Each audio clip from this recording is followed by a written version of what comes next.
Você já se auto-sabotou? Vive em relacionamentos complicados? Segue entre tapas e beijos com a sua família? Já esteve perdido em algum momento na sua carreira? Você não está sozinho. Em Psicologia Sincera, eu, Ana Luísa, e eu, Ana Tereza, vamos comentar os mais diversos assuntos do nosso cotidiano, sempre com uma opinião sincera. Pode ser que você se identifique ou não com as nossas análises e reflexões. Mas aí você vê se a carapuça serviu.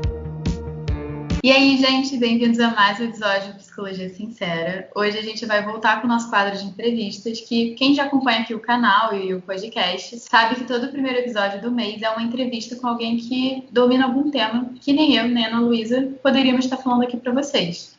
E hoje a gente resolveu chamar a psicóloga Juliane Pires. Ela é especializada em questões alimentares e comer consciente. E nós tivemos que fazer um episódio sobre transtornos alimentares, porque afinal é algo que meio que está no dia a dia. Você provavelmente já conheceu alguém que tem alguma questão com a comida, até porque a nossa sociedade, né, instiga muito esse debate.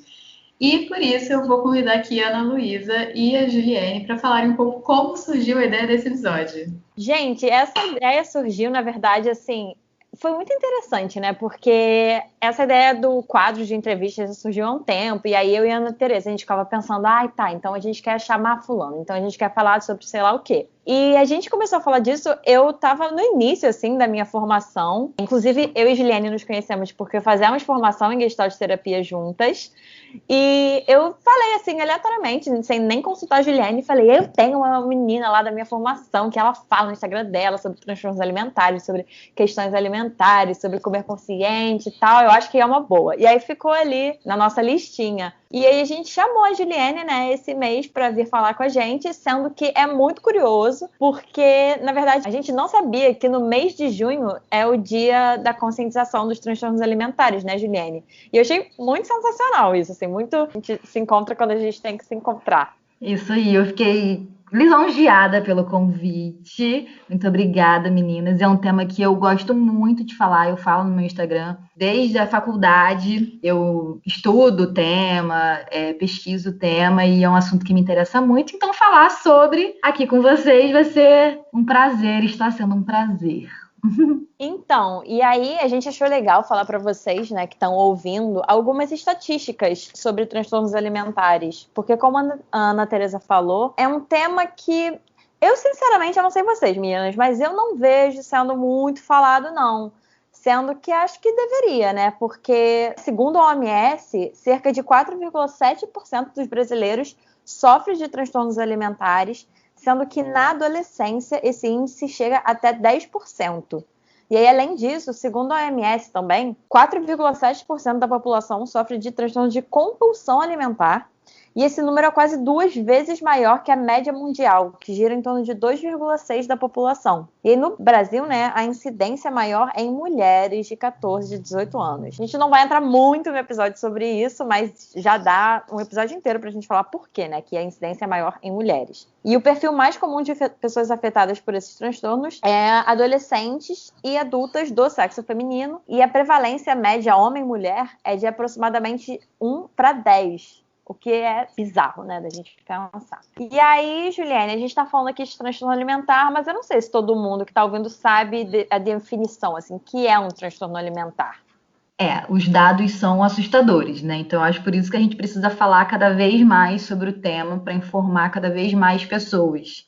Uhum. Então, Ana, os transtornos alimentares, eles são basicamente síndromes psiquiátricas, transtornos mentais, né, referentes ao comportamento alimentar, que interferem, né, comprometem significativamente a integridade tanto física, quanto psicológica e quanto social também.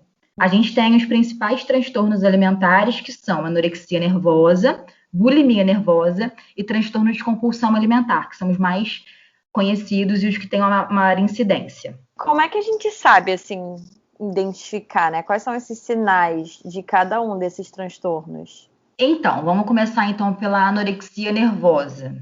Tem algumas características principais que a gente pode ficar atento aí, né? Como sinal e como alguma característica marcante.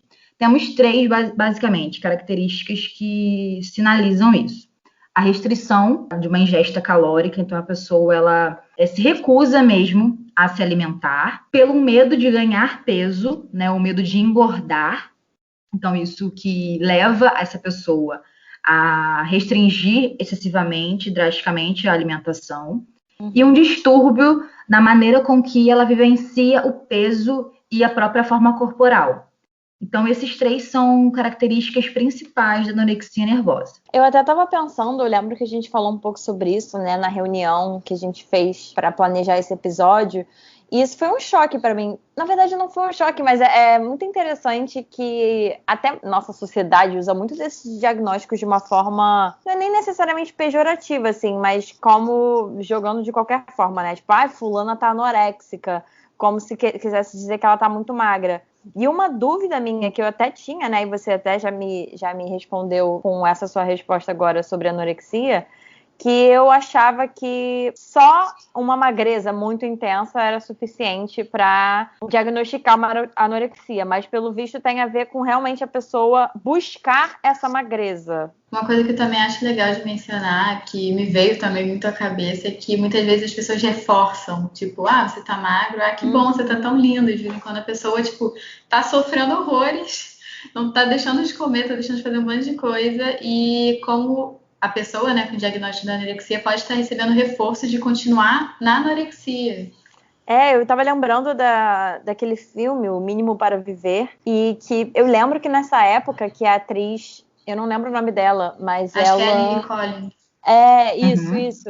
Cara, ela emagreceu muito para fazer o filme, né?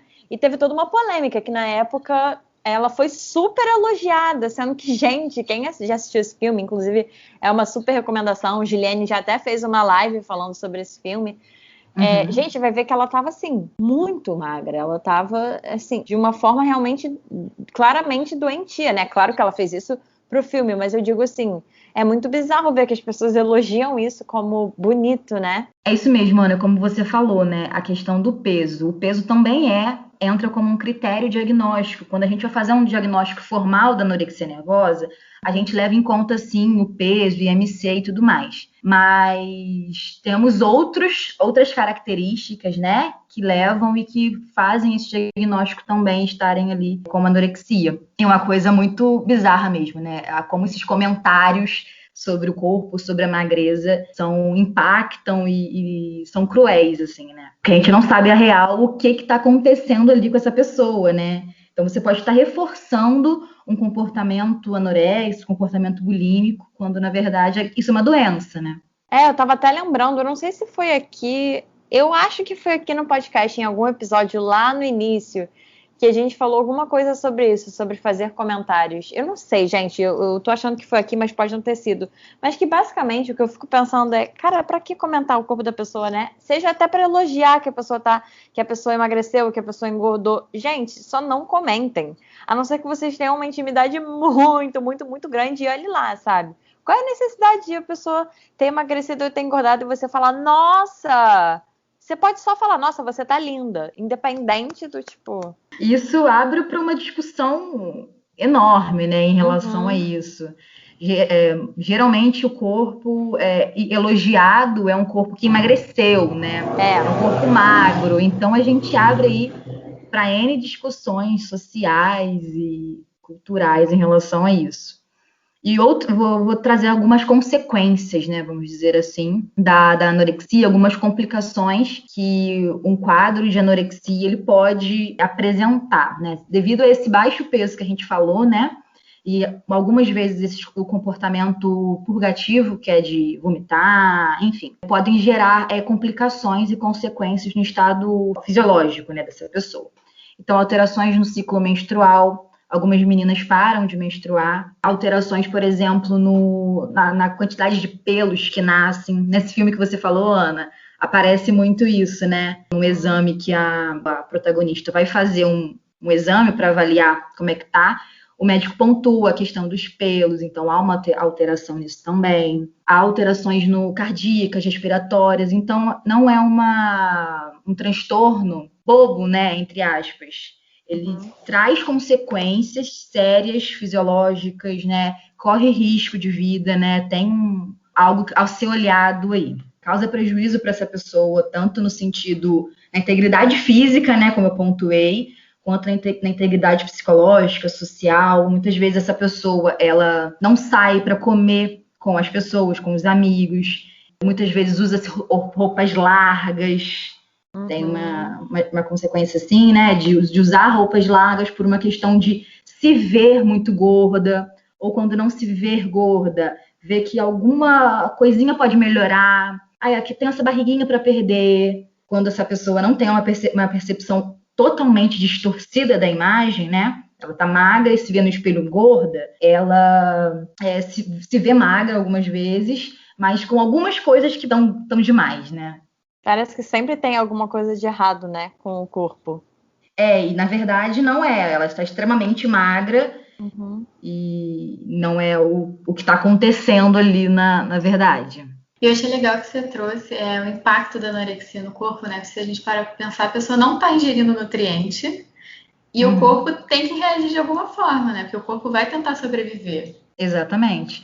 E o corpo tenta de todas as formas, né, ficar vivo ali. Mas por essa recusa alimentar, o corpo acaba pedindo socorro realmente. Então precisa ser olhado. Geralmente essas pessoas que apresentam características de anorexia nervosa, elas demoram a buscar algum tratamento adequado, a buscar ajuda, porque o objetivo ali está sendo concluído, né? O emagrecimento às vezes está vindo por essa recusa alimentar. Então é mais complicado essa pessoa, essa menina, chegar a um consultório, tanto do psiquiatra ou psicólogo, chega a maioria das vezes no nutricionista com o objetivo de emagrecer mais, ou na educação física, né, no professor de educação física, para emagrecer mais, né? Nossa, e sabe o que eu pensei aqui? Eu não sei se vai fazer o menor sentido para vocês, mas para mim fez, que eu fiquei pensando, não dá pra gente generalizar com todos os outros transtornos mentais, né? Mas alguns transtornos mais comuns e até um comum pra gente, que a gente já falou bastante aqui, eu e a Ana Tereza,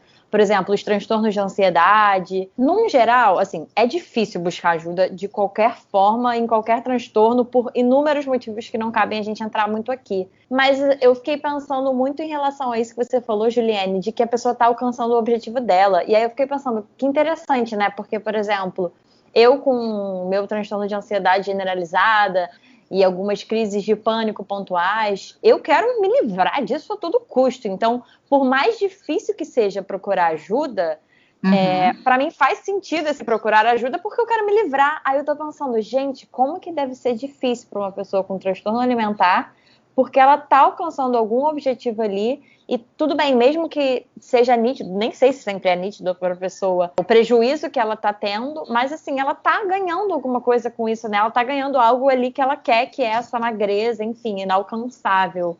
E como que deve ser difícil você buscar, nesse lugar, buscar ajuda e ao mesmo tempo, do outro lado, né, nós profissionais da saúde, psicólogas, ajudarmos essas pessoas, porque talvez elas não achem que precisam de ajuda, porque talvez ajudar é justamente desconstruir, né, esse objetivo que essas pessoas tanto querem dessa magreza. Muito complexo isso. E trazendo o filme Mínimo para Viver novamente, é um filme que ilustra muito bem, principalmente a anorexia, né? Porque a atriz principal, ela tem esse quadro. E tem uma parte que expressa muito isso que a gente está falando, sabe? Ela fala com esse médico, né? Cara, qual o problema de querer emagrecer? Né? É saúde, não é? Não é ser magro, não quer dizer saúde. Ai, nem fala.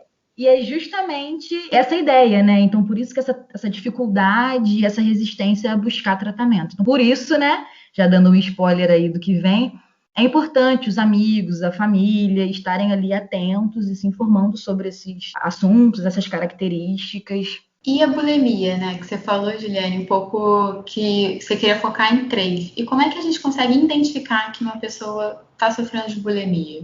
Então, a bulimia, ela tem algumas características principais, assim, né? Como os episódios de compulsão alimentar. Eu acho importante a gente diferenciar a compulsão alimentar de um exagero alimentar, que é comumente ali usado de maneira errada o termo compulsão. A compulsão, ela deve ser entendida como uma quantidade de alimentos que a qualquer pessoa olharia essa quantidade como uma quantidade muito grande. Então, é uma quantidade exagerada de comida ingerida em um período curto de tempo.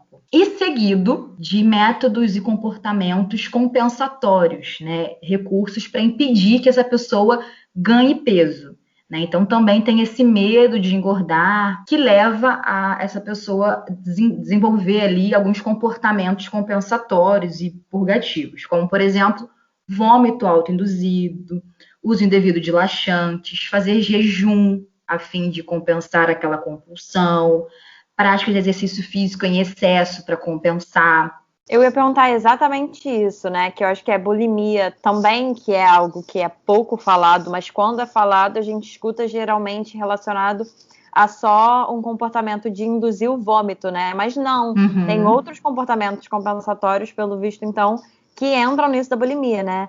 E é isso, assim, Juliane, não que o que eu vá falar agora é necessariamente, nossa, a pessoa tem esse diagnóstico, mas o que eu vejo de pessoas que fazem isso, desses comportamentos de compensação, principalmente, na verdade, eu vejo jejum e exercício físico excessivo, é isso, assim, não necessariamente quer dizer que essas pessoas que eu tô pensando têm bulimia, mas é muito doido também como são práticas muito comuns, né? Parece que, assim, normais de você comer e no dia seguinte você fazer um jejum de 24 horas. Exatamente. A gente vai falar um pouquinho mais para frente sobre essas práticas, né? No sentido de algumas pessoas não terem ali, não apresentarem um diagnóstico para transtorno alimentar, mas terem alguns comportamentos disfuncionais em relação à comida e essas práticas que você falou, né? Então, a bulimia ela é caracterizada por esses 3 pilares também, né? A compulsão alimentar, seguida de um medo, né, junto com essa compulsão, esse medo intenso de engordar, que também é caracterizado, e esses episódios de compensação, né, comportamentos compensatórios ali, para evitar e, de certa forma, tirar aquela compulsão e aquele alimento todo ali. E, como te falei, né, várias formas de fazer isso, vários comportamentos. E eu imagino que, assim, você se autoinduzir vômito, você ficar horas de jejum, deve causar algum prejuízo no corpo, né? Porque o corpo também não fica à prova de balas a isso. Muitos prejuízos, principalmente, por exemplo, lesões no esôfago, né, na parte, né, da indução de vômito, principalmente por conta, né, do suco gástrico, mexe com a fisiologia toda, né? E uma coisa muito importante de falar, diferente da anorexia, né, que a gente consegue perceber o transtorno no corpo, a pessoa fica muito magra, na bulimia a gente percebe que essas pacientes com bulimia estão basicamente dentro da faixa normal, entre aspas, de peso, ou um pouquinho acima do peso. Então, é um transtorno que ele não aparece tanto, sabe? Não sei se está dando para entender o que eu quis dizer, no sentido de ele não está estampado no corpo de uma pessoa muito magra que chega a causar estranheza e dá caramba, tá muito magra. É uma pessoa que está num peso relativamente normal, né? Mas ela está ali dentro apresentando muitos sintomas e comportamentos disfuncionais. E esses critérios diagnósticos da bulimia não dão, então, alguma margem de peso ou alguma coisa do tipo? É mais voltado realmente aos comportamentos da pessoa? Não, tem para os critérios formais, né, para os critérios diagnósticos da bulimia, tem a faixa normal, né? Geralmente, para ser diagnosticada a bulimia, você tem que estar ali dentro, cumprindo os critérios de comportamento, né? Como eu falei, da compulsão, dos comportamentos compensatórios, e também está dentro dessa faixa de peso. Para cada pessoa, uma faixa de peso normal. Mas eu achei interessante pontuar, óbvio que aqui a intenção não é pensar em peso, em números e balança, não é a intenção, mas a intenção é informar e mostrar que, às vezes, a pessoa está ali com um corpo normal, que sempre teve, né? Está ali, não causa nenhuma estranha magreza, nem com sobrepeso muito expressivo, enfim. Mas, por dentro, né, a gente percebe alguns comportamentos e essa relação com a comida muito conturbada. Entendi. E a compulsão alimentar em si, que você estava falando, é também um transtorno? É um transtorno. O transtorno da compulsão alimentar, ele é o terceiro ali que eu citei, né, dentre os 3 mais falados, que é caracterizado por episódios recorrentes de compulsão alimentar e não são seguidos de comportamentos compensatórios, assim como na bulimia, né? Então, o que caracteriza também, né, esse comer compulsivo? Então, episódios que têm geralmente associados a um comer rápido demais, comer até sentir desconforto, ingerir grande quantidade de alimento na ausência de fome, né, comer sozinho, por vergonha, e vem acompanhado de uma culpa enorme depois desses episódios. Mas a característica ali que diferencia a compulsão alimentar, né, o transtorno da compulsão alimentar da bulimia nervosa, é justamente a ausência de episódios compensatórios que tem na bulimia e não tem no transtorno da compulsão alimentar. E, Juliane, você tinha falado, né, que um dos critérios, assim, até para a gente começar a enxergar, né, se a pessoa tem compulsão alimentar ou não, é quando ela ingere muita comida num pouco espaço de tempo. Sim. Eu fiquei pensando assim para os ouvintes, eu pensei num exemplo assim para os ouvintes entenderem o que é muita quantidade. Tem gente que pensa, pô, comer uma pizza inteira, tenho compulsão alimentar. Será que a compulsão alimentar, por exemplo, eu comi uma pizza inteira, é bastante, tô super cheia, mas na compulsão alimentar, por exemplo, é como se a pessoa fizesse 3 pizzas e comesse sozinha as 3 pizzas, é mais ou menos isso? Então, não tem como a gente... Isso fica muito subjetivo, né? Essa questão da compulsão, do que é muito, do que é pouco, a gente fica muito nesse dilema. O que a literatura, né, os estudos falam em relação a essa compulsão alimentar é que essa quantidade de comida, ela seria vista como muita comida e exagerada para qualquer pessoa. Então, desde uma bailarina que come pouquinho, né, que tem um corpinho muito pequeno, enfim, até um atleta que geralmente ingere muita quantidade de comida, essa quantidade de uma compulsão alimentar seria vista como exagerada para qualquer pessoa, né? E também tem uma parte muito importante, né, a questão do tempo. Essa comida é ingerida num período de tempo muito curto. Então, seguido ali de um descontrole, muitas pessoas relatam esse descontrole, não consegue parar de comer, se percebem comendo muito, exagerado, sem fome, já com alguma irritabilidade, enfim, quando a pessoa está muito cheia, ela consegue identificar que tá muito cheia, já está mais que saciada, mas não consegue parar por conta desse descontrole também. Então, é uma linha tênue, e aí a gente precisa identificar caso a caso também, né? Não tem como a gente generalizar dessa maneira. Eu também fiquei pensando aqui se tem que ter necessariamente algo voltado a um... Esse termo eu penso na minha cabeça, assim, não li nenhuma literatura, mas um comer emocional, assim, esses episódios de compulsão, eles estão necessariamente vinculados a alguma situação emocional, tipo, tô muito mal, vou comer, ou não, necessariamente? Pode estar. Existe esse termo na literatura, o comer emocional. Gente, eu sabia.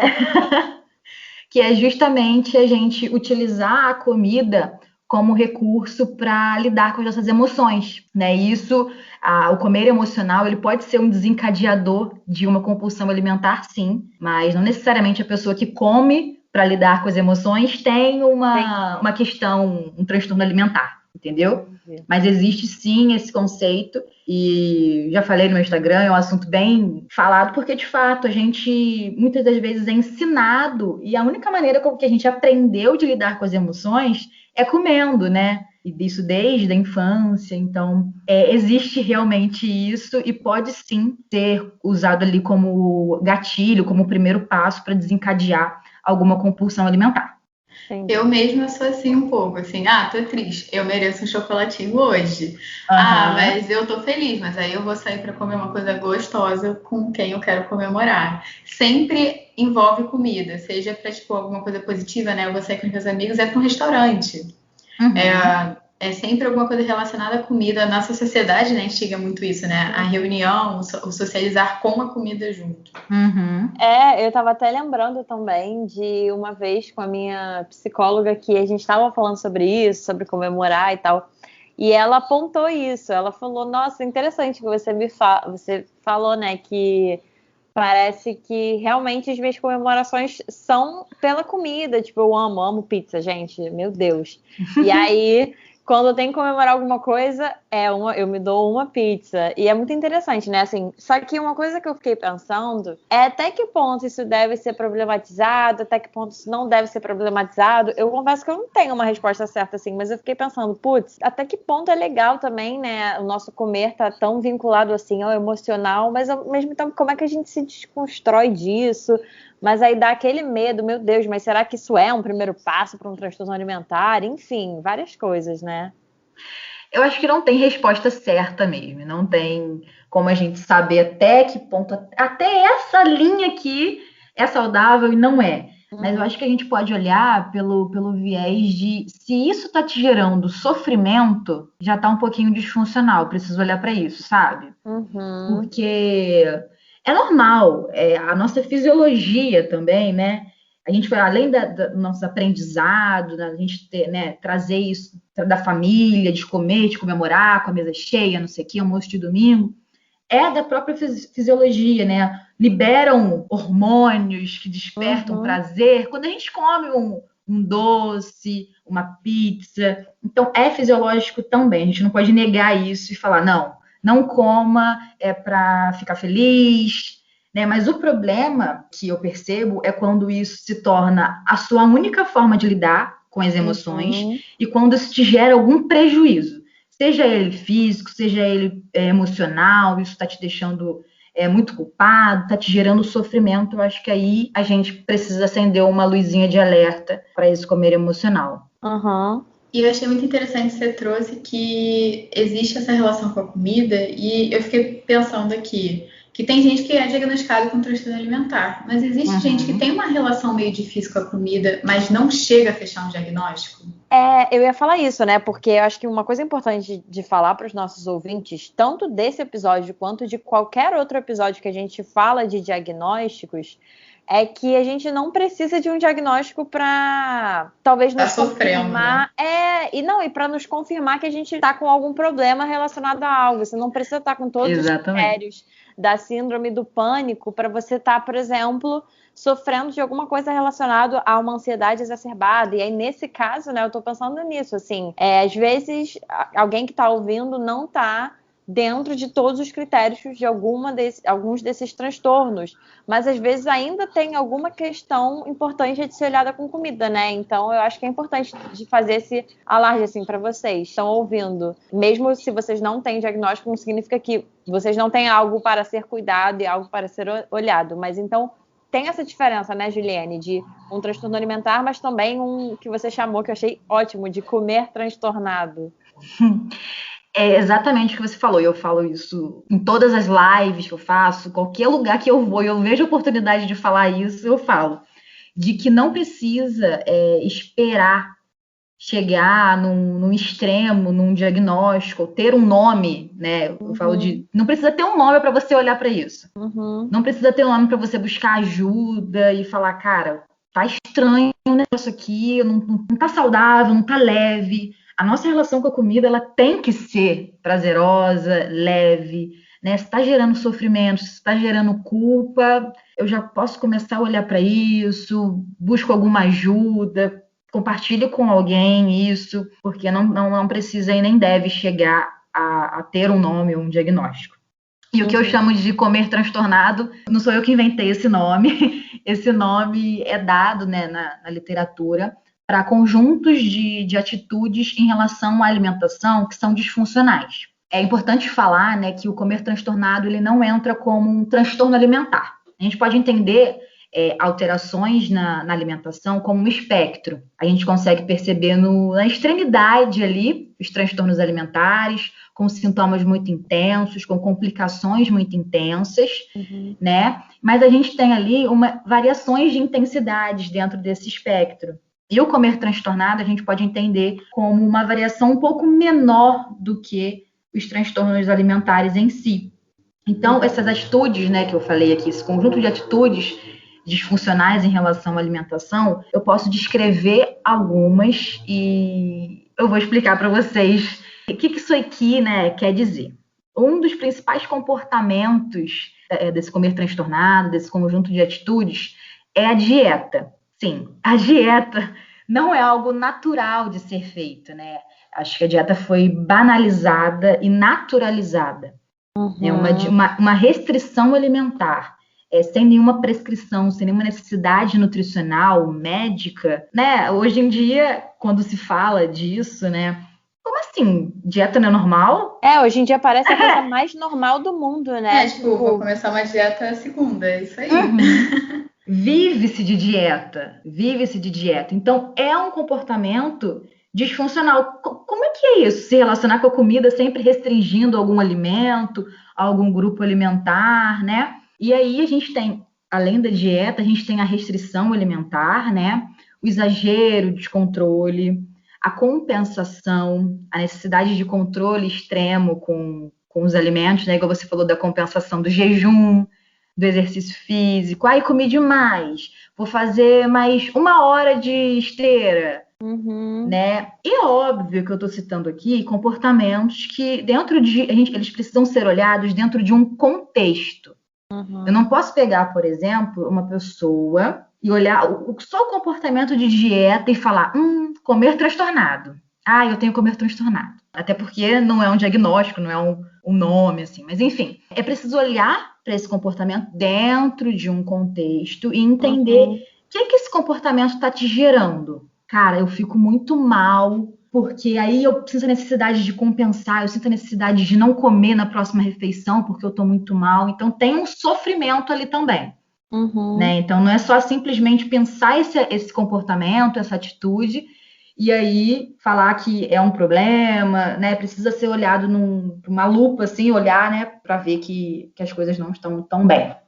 E eu tô pensando aqui também, assim, eu acho que a primeira coisa que me viria seria para que isso acontece.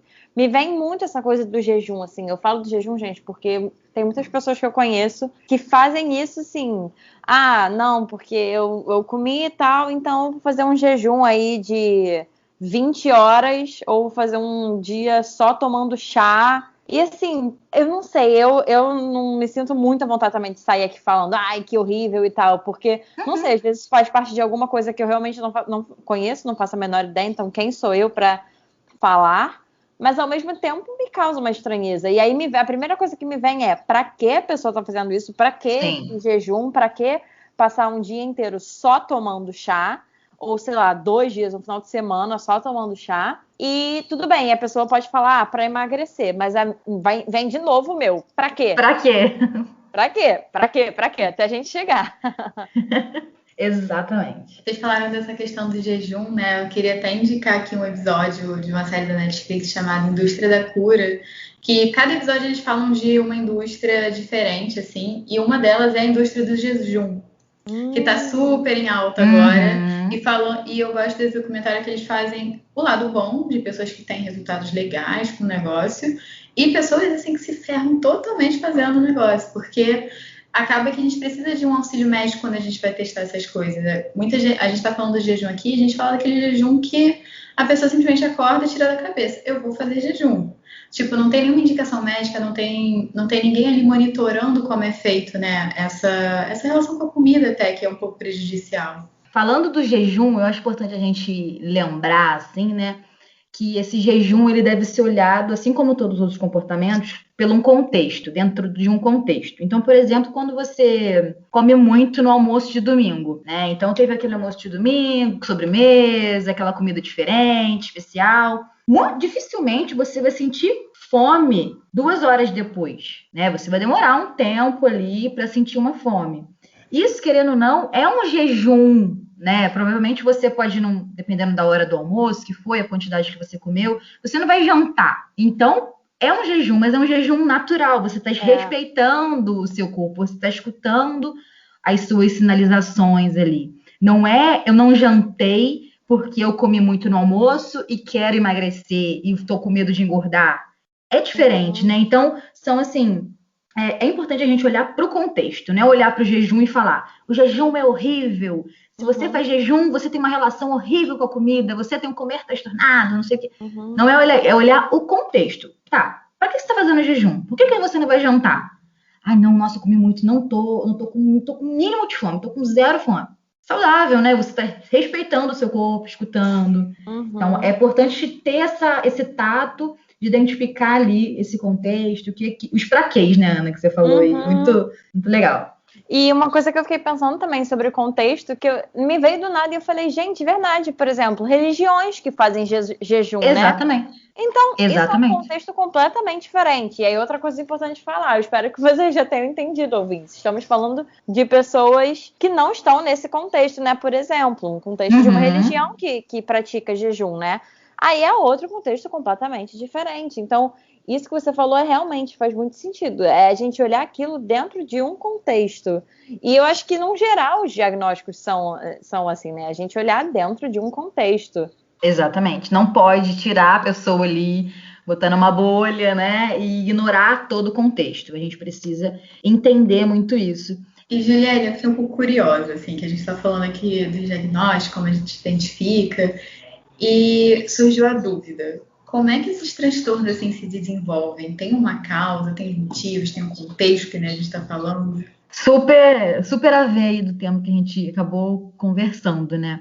Então, os transtornos alimentares, enfim, eles não possuem uma causa única, né? A gente não pode estabelecer ali uma relação causa e efeito. Aconteceu isso, logo terei, né, desenvolverei transtorno alimentar. Não tem essa relação. A gente fala em uma causa multifatorial, né? Multifatorial determinada ali por diversos fatores, né? Então, interação de fatores biológicos, psicológicos, familiares, socioculturais, que aí abre uma discussão e um podcast para cada influência. Para cada influência ali, a gente possui uma gama de coisas que podem ser ditas, né? Desde a genética até fatores emocionais, a maneira com que a gente foi criado, isso é muito importante, como que os nossos pais, a nossa família se relaciona com a comida, o que foi passado pra gente, né? A gente falou do comer emocional, como é que foi aprendido se relacionar com as emoções, lidar com as emoções? Cara, a gente sempre chega nessa conclusão, né, mano? Tudo é família. Exatamente. Eu neguei isso por um tempo, mas aí depois eu descobri que realmente a família... Porque é o primeiro lugar que a gente tem, primeiro meio ali que a gente tem contato, né? E a gente tá criado ali, a gente foi, né, envolvido ali naquele conjunto de pessoas que, de certa forma, não tem como distinguir, desvincular uma coisa da outra. É importante olhar para a família. Até falando sobre aquele filme Indo para Viver, a gente conversou, a gente fez uma live, né, um evento, para justamente debater esse tema, né? E o quanto foi levantado a questão familiar e a importância da família nesse tratamento. Muitas vezes até uma terapia familiar é indicada para pessoas com transtorno alimentar, para você ver como que a influência da família ela é importante. Não é determinante, mas ela é importante até para o diagnóstico, como eu disse, que muito provavelmente a família é o primeiro meio ali que vai identificar uma menina, por exemplo, com anorexia. É importante para a gente ter a família como sinalizador, para manter o tratamento, né? E até mesmo para ser como base ali para o aparecimento de algum... A gente está conversando e me veio assim, vários documentários, vários filmes, até pessoas que eu conheço, assim, que quem tem muitas vezes fala que, até na anorexia, né, que eu estou pensando em específico, mas pode ser em outros também, acredito, de uma tentativa de controle. O transtorno alimentar é tipo, minha vida tá um caos, então pelo menos eu controlo o que eu como. Existe um pouco isso no transtorno alimentar? Existe. A gente fala da questão das características de personalidade, né? Lembrando que isso também não é determinante, né? Não é algo que vai ali determinar, mas são características que estão presentes em pessoas com algum tipo de transtorno alimentar, como por exemplo na anorexia. Um traço ali da personalidade que é muito aparente é a questão do grau de rigidez, o quanto essa pessoa ali consegue se adaptar ali a novos ambientes, ou o quanto ela está rígida nas mudanças e alterações que podem acontecer, um perfeccionismo. Rígida até nesses padrões de beleza também, né? Que eu fiquei também. E aí a gente também tem na bulimia e na compulsão alimentar, por exemplo, a questão da impulsividade, né? E agir por impulso, não conseguir esse autocontrole ser um pouco menor, um pouco mais transitório, uma irritabilidade. Então a gente tem ali alguns traços de personalidade comuns dentro desses transtornos alimentares, mas deixando bem claro que as coisas não são determinantes, né? Não é uma coisa que determina a outra. A gente precisa olhar novamente para a questão do contexto e para tudo, né? Engraçado, você tá falando isso e tá me vindo muito uma coisa da Gestalt terapia, que para mim fica muito nítido, assim, você falou da impulsividade, depois do controle, e o quanto que isso tem a ver com isso da Gestalt terapia, né? Que a gente busca uma integração equilibrada, digamos assim, entre o sentir, o pensar e o agir. E não que também seja uma coisa muito determinante, mas você estava falando isso e eu pensei, né, que parece que em cada um desses transtornos, ou enfim, em outros também, que não tem a ver com transtornos alimentares, parece que o volume está aumentado ou diminuído em algum desses, sabe? Fiquei pensando nisso agora. E eu lembrei do que eu falei, do espectro, né? Eu acho que é a intensidade mesmo das coisas e ver como isso faz muito sentido. As coisas não estão tão ajustadas, né? Quando a gente fala em algum transtorno. Ou estão ajustadas para menos, para mais, elas estão ali nos extremos. A gente precisa encontrar ali num tratamento adequado esse equilíbrio. Mas, Ana, tem sim a questão dos traços de personalidade, as características, né? Do jeito da pessoa, vamos dizer assim. E eu tô pensando aqui, você estava falando de família, mas eu queria saber um pouco mais sobre como que a família e esse ambiente familiar pode ser um fator. Você falou que já é, né? Mas assim, tô curiosa para saber um pouco mais de como que pode ser esse fator, ou para desenvolver um transtorno, ou até para manter um transtorno. Eu fiquei pensando, tem a ver com o próprio feedback, assim, reforço da família, de fazer comentários de corpo, ou, sei lá, você falou disso, né, de como que a pessoa é ensinada ao longo da vida, na família, da sua relação com a comida, assim, como que a família tá dentro desse transtorno? Tá totalmente dentro, né? Tanto na questão como dos fatores ali, né, que podem desenvolver, manter esse transtorno, principalmente na questão de... Eu penso muito na questão de como que essa família se relaciona com a comida e com o corpo, né? Então, isso, pensando e olhando para isso, a gente consegue entender como que essa pessoa, né, essa menina, enfim, que possivelmente tem um transtorno alimentar, como que essa pessoa que meio que ela foi inserida ali, né? E quando a gente fala de rigidez, a gente também pode ampliar isso para um contexto familiar. Se a família é muito rígida, tem muitas regras, como é que é isso? Né? E daí a gente conseguir ampliar essas características para um ambiente familiar. Tanto da questão de... Até mesmo as questões relacionadas à comida em si, como essa família se relaciona com a comida, mas também como que essa família se relaciona com tudo. Com imagem, né? Com o corpo, com regras, com controle. O que quer dizer ter controle? O que quer dizer não ter controle? A gente pode ampliar para isso um perfeccionismo, né? Tem que estar perfeito, tem que tirar 10. E a gente sabe que família, uma hora ou outra, você vai falar da sua família na terapia e vai ser um divisor de águas. Eu falo por mim. Quando eu levei minha família para terapia, não tem outra história. Não tem como. Assim, eu já chego, na verdade, quando eu comecei minha terapia, eu já cheguei falando da minha família. Também. Eu demorei um pouquinho. Foi um pouco mais resistente. Um exemplo que eu pensei aqui, tem até aquele programa super famoso, assim, Quilos Mortais. Meu Deus. E aí tem algumas pessoas, né, que mostra como a pessoa interage ali com a família, e muitas vezes a própria família compra os alimentos que a pessoa não pode comer. E aí eu fiquei pensando, assim, isso também, quando você vai tratar um transtorno desse, quando você começa a entender um transtorno desse, assim, como é que funciona isso? Então, a família, igual você falou, né, dos quilos mortais. Eu até fiz esse programa, mas é porque a gente pode olhar de diversas maneiras pro programa, assim, né? Problematizar ele de diversos ângulos. Mas você tocou num ponto importante, assim, de como que a família, como que tá a dinâmica ali dessa família, que muitas vezes compra o tal alimento, que não consegue ali manter, e serve ali a família também como um fator que mantém, né, os comportamentos do transtorno alimentar, um fator mantenedor que a gente fala. Existem os fatores que são predispostos, né, para o desenvolvimento, e os fatores que mantêm esse transtorno. E a família pode ser um fator ali que está dificultando essa relação ficar melhor, né? E pode ali manter essas características disfuncionais, vamos dizer assim. Cara, e minha dúvida é justamente essa, assim, que parte até para o nosso próximo ponto, que é o tratamento, de como tratar, enfim, uma pessoa com transtorno, tratar no sentido de tratamento mesmo, gente, do transtorno alimentar. Como que você interfere na família? Você chama os pais? Você chama a família? Como é que isso é feito na prática?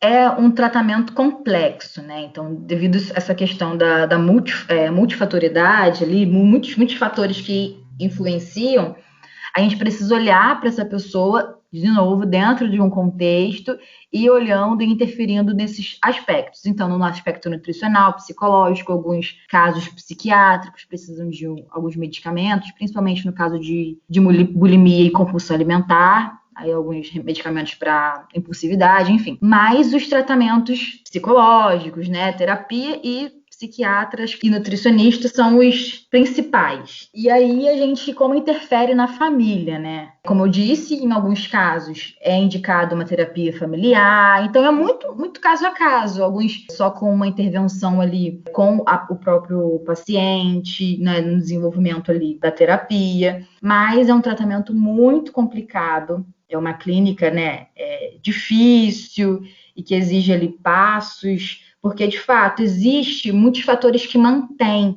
né, a sociedade, a gente falou da família, mas a sociedade, a cultura da dieta, a cultura da magreza, são fatores que mantêm, reforçam isso o tempo todo, então dificulta alguma modificação, né, uma transformação desses quadros. Mas a gente tem que olhar para um todo, né, informar a família do quadro, da importância de não manter essa disfuncionalidade e tudo mais. Pedir para colaborar, né? Exatamente. E aí você falou do tratamento, né? Que algumas vezes pode envolver um psicólogo, um nutricionista e um psiquiatra. Como é que a gente avalia, assim, qual profissional a gente está precisando e quais profissionais a gente tem que procurar se a gente começar, depois desse episódio, a notar que tem alguma coisa mais para lá do que para cá? O ideal, né, de um tratamento para o diagnóstico de transtorno alimentar é que seja com esses 3 profissionais, para a gente conseguir integrar ali e se munir de vários tratamentos e tudo mais. Mas se você identificou alguma disfunção ali, falou, o negócio não está muito bom pro meu lado, não. Me identifiquei com algumas coisas, tá estranho aqui. Eu indicaria o psicólogo, né? Porque aí a gente consegue avaliar e consegue ver o lado emocional, o que tá ali, consegue abarcar algum desses fatores e avaliar isso da melhor forma. Bom, nesse caso, se você que está ouvindo isso está se identificando e está buscando alguma coisa, na verdade eu vou falar da Juliene mesmo, eu indicaria a Juliene, vocês podem procurá-la, que aí ela vai assistir vocês, enfim, no tratamento de vocês e a partir disso ver, né, se tem necessidade de algum outro profissional, mas assim, brincando, mas falando sério, porque é isso, tem psicólogos que são especializados e que o foco é realmente, né, então, assim, eu acho que qualquer ajuda é bem-vinda, mas seria legal, né, um profissional, um psicólogo ou psicóloga que foque, né, porque aí realmente vai ser uma pessoa que vai estar informada do que fazer com aquela pessoa que aparece ali diante dela, né. E até saber quando encaminhar, falar para o paciente, olha, nesse momento eu acho que a gente vai precisar com o psiquiatra junto, nesse momento a gente vai precisar com a nutricionista junto. Exatamente. Acho que é um primeiro passo, assim, para a gente conseguir olhar para isso, né? Ver se é transtorno, se não é, como é que tá.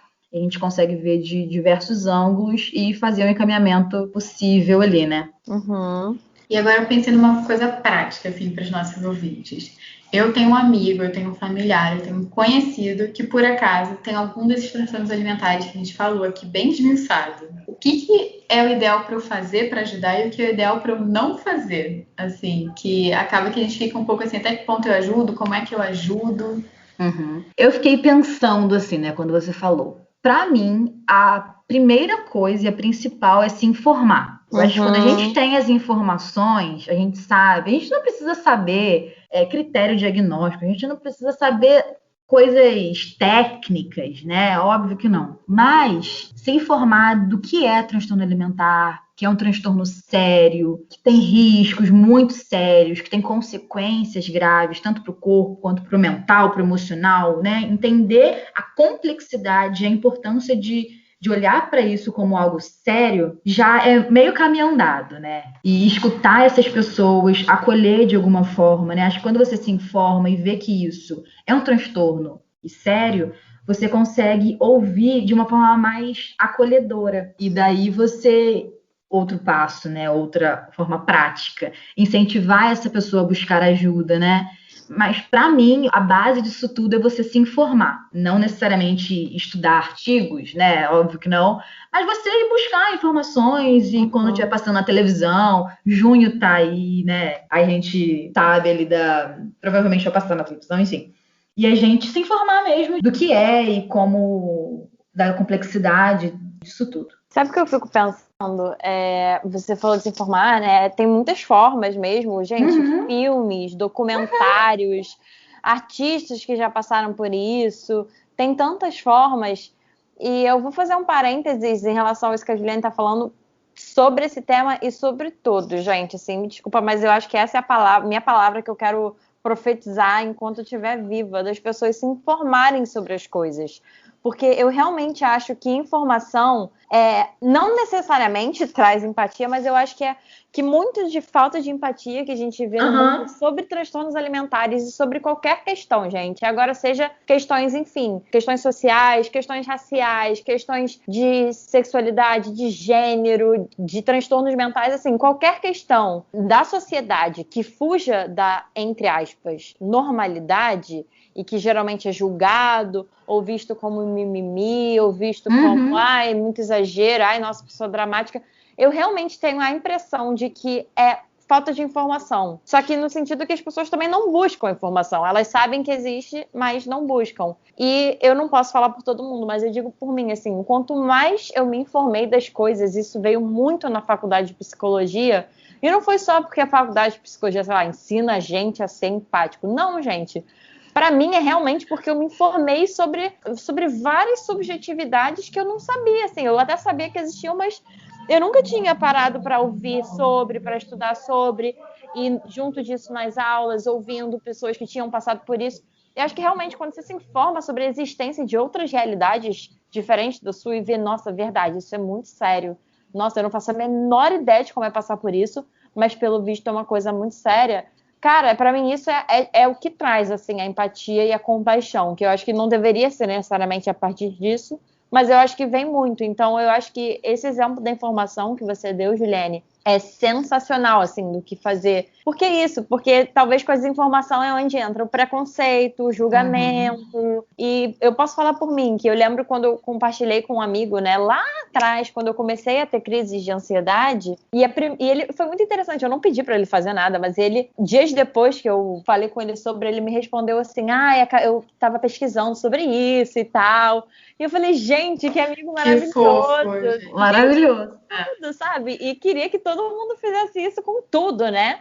E eu achei muito incrível, porque ele realmente foi se informar para ver, nossa, verdade, isso aqui existe. Putz, e aí, como é que eu posso te ajudar agora que eu sei que isso é um problema muito sério para você? Gente, e parece tão simples, mas é real. Se informem das coisas.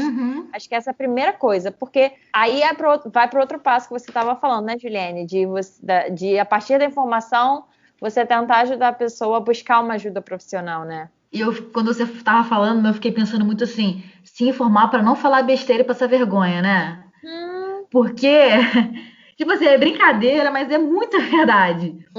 Porque, tipo, em relação aos transtornos alimentares, a gente vê muita gente falando e pensando que é besteira, vai passar, é uma fase. É porque tá na adolescência, adolescente é assim mesmo, não gosta de nada e... Não é isso. Né? Então, quando você se informa da complexidade da coisa e do risco mesmo que tem, né? Não só a anorexia tem risco de vida, tem a bulimia também, tem muitas complicações, consequências sérias. Aí já dá uma... Eita, é verdade, o negócio é sério, não é só uma fase, não é frescura, né? Não é uma bobeira ali. Então é isso, pessoal. Esse foi o episódio de hoje. Espero que vocês tenham gostado. Vão lá contar pra gente no nosso Instagram, @podcast Psicologia Sincera. O que vocês acharam do episódio? Quais são os próximos convidados que vocês querem ver aqui? Porque, infelizmente, nem eu nem a Ana Luísa sabemos todos os temas de psicologia. A gente está aqui para trazer o máximo que a gente conseguir para vocês. Então a gente vai pensar aqui em convidados de acordo com a demanda que vocês também tiverem. E vocês também podem descobrir o que eu e ela fazemos nos nossos consultórios. Vocês podem me encontrar no @psi.anacavalcante e Ana Luísa no @psicóloga Ana Luísa Braz. E aí, Juliane, fala aí pra gente onde a gente pode te encontrar também. Podem me encontrar no Instagram, @psi.julianepires. Aí eu vendo meu peixe? Vende seu peixe, eu não sei vender meu peixe. Tá, Juliane. Então eu vendo, não tem problema, gente. A gente vai deixar todos esses arrobas aqui na descrição do episódio, então se você tiver interesse em seguir a gente e até seguir a Juliane para mais conteúdos sobre transtorno alimentar, até mais aprofundados, porque o episódio não tem como abranger tudo, Vocês podem entrar em contato com ela, tirar dúvida, ela vai estar disponível. E, pessoal, se vocês se identificarem com alguma coisa que vocês ouviram aqui, ou se vocês estão identificando amigos e familiares que vocês já sabem que eles estão passando por uma situação difícil, não hesitem em pedir ajuda, assim, vão ajudar essas pessoas, vão procurar um psicólogo. Aqui já tem 3 psicólogas nesse podcast, mas, por favor, não fiquem sofrendo em silêncio. Sim, com certeza. Isso aí. Obrigada, meninas, pelo convite. Ah, foi Obrigada ótimo. a você por vir, mana. E, gente, nos vemos no próximo episódio. Agora a gente vai aqui paparicar a Juliene. Beijo. Beijo.